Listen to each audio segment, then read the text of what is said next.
कहानी है जादुई छड़ी। इसमें दो किरदार हैं, सुमित और सिमरन।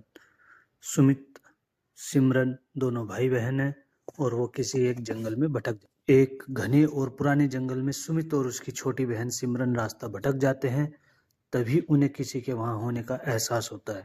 ऐसा लग रहा था मानो वह सुमित और उसकी छोटी बहन सिमरन नीली धुंध के एक ऐसे रास्ते पर जम गए थे जो उनके जूतों के नीचे किसी जादू की तरह चमक रहा था।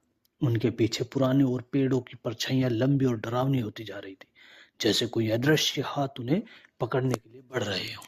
उन्हें थोड़ी दूर एक सुंदर सा घर दिखाई देता है। वे दोनों उस घर की ओर दौड़ पड़ते हैं। वह घर लकड़ी और पत्थर से बना किसी सपने जैसा लग रहा था, जिसकी खिड़कियों से सुनहरी रोशनी छन कर बाहर आ रही थी। चिमनी से उठता हुआ धुआं संकेत दे रहा था कि अंदर कोई तो है। सिमरन को लगा कि शायद वहां उन्हें गर्म दूध और आराम मिलेगा, लेकिन सुमित के मन में एक अजीब सी घबराहट थी। भैया, क्या आपने वह सुना? सिमरन ने अपने खिलौने को सीने से सटाते हुए फुसफुसाकर पूछा। वह आवाज किसी जानवर की नहीं थी।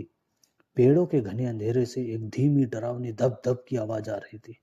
कोई साया लगातार उनका पीछा कर रहा था और अब वह उनके बहुत करीब था। सुमित और सिमरन ने हिम्मत दिखाई और उस रहस्यमय घर के अंदर कदम रखा। जैसे ही सुमित ने भारी लकड़ी का दरवाजा धकेला, वह एक हल्की चरमराहट के साथ खुल गया।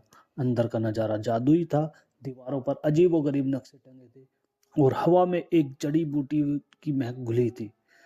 तभी कमरे के बीचों बीच एक मखमली मेज पर सिमरन की नजर पड़ी। वहां एक चमकती हुई लकड़ी की छड़ी रखी थी। वह छड़ी रह रह कर नीली रोशनी छोड़ रही थी, जैसे वह किसी के छूने का इंतजार कर। भैया देखो, सिमरन ने फुसफुसाते हुए इशारा किया। बाहर से वह धप धप की आवाज अब बिल्कुल दरवाजे के पास आ चुकी थी। वह साया अब घर की चौखट पर था। सुमित ने बिना वक्त गवाए तुम्हें लपक यहाँ कर से उस जाना जादुई छड़ी होगा। को उठा लिया। जैसे ही उसके हाथ छड़ी से छुए, सुमित के पूरे शरीर में बिजली जैसी